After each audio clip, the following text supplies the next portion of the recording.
Hi hello welcome to Sai positivity சேனலுக்கு உங்களை எல்லாரையும் வரவேற்கிறேன்.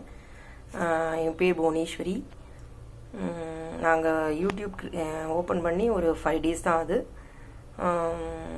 இது இன்றைக்கி வந்து ரெசிபி வந்து நம்ம மும்தால் அந்த பச்சை பயிர் இருக்கு இல்லையா, அந்த தோசை தான் நம்ம இப்போ பண்ண போகிறோம். நான் என்ன அளவுன்றதை எடுத்திருக்கேன், அதை காட்டுறேன். நம்ம வந்து குக்கிங் வீடியோஸு, ஸ்பிரிச்சுவல் கதைகள் இதெல்லாம் போடுறேன். நீங்கள் பாருங்கள், டெய்லி என்னென்னலாம் பண்ணலாம் அப்படின்றதையும் நான் சொல்கிறேன். இப்போ பாருங்கள், நான் வீடியோ எடுக்கிறதுக்கு முன்னாடியே ஊற வச்சுட்டேன், போட்டுட்டேன் அரிசி. நான் வந்து இந்த கிளாஸில் வந்து 1 கிளாஸ் பச்சரிசி, 1 கிளாஸ் வந்து பச்சை பயிர் எடுத்திருக்கேன். இது ஃபுல்லாக 1 கிளாஸ் பச்சை பயிர். இப்போ எங்கள் வீட்டில் 4 பேர் இருக்காங்க, ஸோ அதனால் இதில் 1 கிளாஸ் ஃபுல்லாக கோபுரமாக எடுத்துக்கிட்டேன். 1 கிளாஸ் பச்சை பயிர், 1/4 கிளாஸ் வந்து பச்சரிசி எடுத்துக்கிட்டு இதை நல்லா ஊற வச்சுட்டு நல்லா 4-5 வாட்டி கழுவிடணும். கழுவிட்டு நல்லா ஊற வச்சிடணும். இப்போ நம்ம ஈவினிங் பண்ணுறோம் அப்படின்னா இந்த டைம் ஊற வச்சா கூட போதும். இப்போ ஒரு 12 o'clock ஆகுதுன்னா இப்போ ஊற வச்சா கூட போதும். ஊற வச்சுட்டு 7 o'clock அந்த மாதிரி நீங்கள் எடுத்து இதில் பச்சை மிளகா ஒரு 4 பச்சை மிளகா, இந்த சைஸில் இஞ்சி துண்டு, சீரகம் ஒரு 2 ஸ்பூன் போட்டு முதல்ல அரைச்சிருங்க. எப்படி அரைக்கணும்னு சொல்கிறேன்னா, ஃபஸ்ட்டு பச்சை மிளகா கொஞ்சோண்டு இந்த கழுவி அந்த தண்ணிலாம் வச்சுருப்பீங்க, ஊறின தண்ணியை அப்படியே வச்சுக்கோங்க. நல்ல தண்ணி ஊற்றி வச்சுருப்பீங்க, ஊறி அந்த நல்ல தண்ணியை கீழே ஊற்றக்கூடாது, அதிலேயே வச்சு தான் அரைக்கணும். அதனால் என்ன பண்ணுங்கள், அந்த தண்ணியை கொஞ்சம் வச்சுக்கோங்க. வச்சுக்கிட்டு கீழெல்லாம் ஊற்றாதீங்க, அப்படியே வச்சுக்கோங்க. அரிசியோடு எடுத்து ஃபஸ்ட்டு இஞ்சி, பச்சை மிளகா, கொஞ்சம் சீரகம், நான் சொன்ன அளவில் 2 ஸ்பூன் சீரகம், இந்த துண்டு சைஸ் இஞ்சி, இதை விட சின்னதாக இருந்தால் கூட பரவாயில்ல.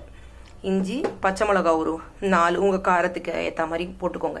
ஒரு 4 போடலாம், ஏன்னா இது வந்து காரம் இருக்காது, சல்லுன்னு இருக்கும். ஆனால் வந்து இதோடைய சத்து வந்து ரொம்ப நல்லது. இது நார் சத்து, புரத சத்து, குழந்தைங்களுக்கெலாம் ரொம்ப கொடுத்தா நல்லது.